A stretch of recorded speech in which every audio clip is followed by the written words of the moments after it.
మంచు మనోజ్ గారు ఒక యాక్టర్గా, పర్ఫార్మర్గా, మంచు ఫ్యామిలీ వారసుడిగా మనకు తెలుసు.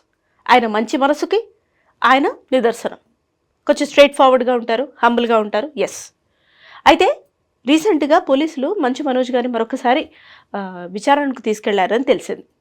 అంటే తిరుపతి దగ్గర ఒక రిసార్ట్లో ఆయన ఉంటే అక్కడ ఉండడం సేఫ్ కాదు, మీరు వెళ్ళిపోండి అని అంటే దానికి ఆయన సీరియస్ అయ్యి మధ్యరాత్రి పోలీస్ స్టేషన్కు వెళ్ళి ఆ తర్వాత ఫోన్లు చేసి డిపార్ట్మెంట్ వాళ్ళకి, ఆ తర్వాత వచ్చి నన్ను ఎందుకు ఇక్కడ ఉండనివ్వరు అని కొంచెం ఆయన పాయింట్ ఆయన గట్టిగా పెట్టినట్టు తెలుస్తోంది. వారి ఫ్యామిలీలోనే సీనియర్సు ఆయన తిరుపతి దగ్గర ఉంటే ఆ ఫ్యామిలీకి సంబంధించిన విద్యా సంస్థలకి సంబంధించిన ఏదో విషయంపై ఈయన రియాక్ట్ అవుతారేమో అని అనుకుని డిపార్ట్మెంట్కు ఇన్ఫార్మ్ చేసి తద్వారా డిపార్ట్మెంట్ వాళ్ళు వచ్చి ఈయనను అక్కడి నుంచి తీసుకెళ్లే ప్రయత్నం చేశారు అన్న టాక్ కూడా వినిపిస్తోంది. ఇందులో నిజమెంత, వగైరా విషయాలెంత తెలియాల్సి ఉంది.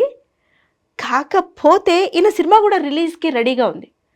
ఆ సినిమాకి సంబంధించి ఈయన ఎక్కువ పాపులర్ అయితే ఆడియన్స్, ఈయన ఫ్యాన్స్ ఇంకా ఎక్కువ హ్యాపీగా ఫీల్ అవుతారు. ఈ విషయం మీద ఇంతకన్నా డెప్త్గా నేను నోరు తెరిచి చెప్పలేకపోతున్నాను.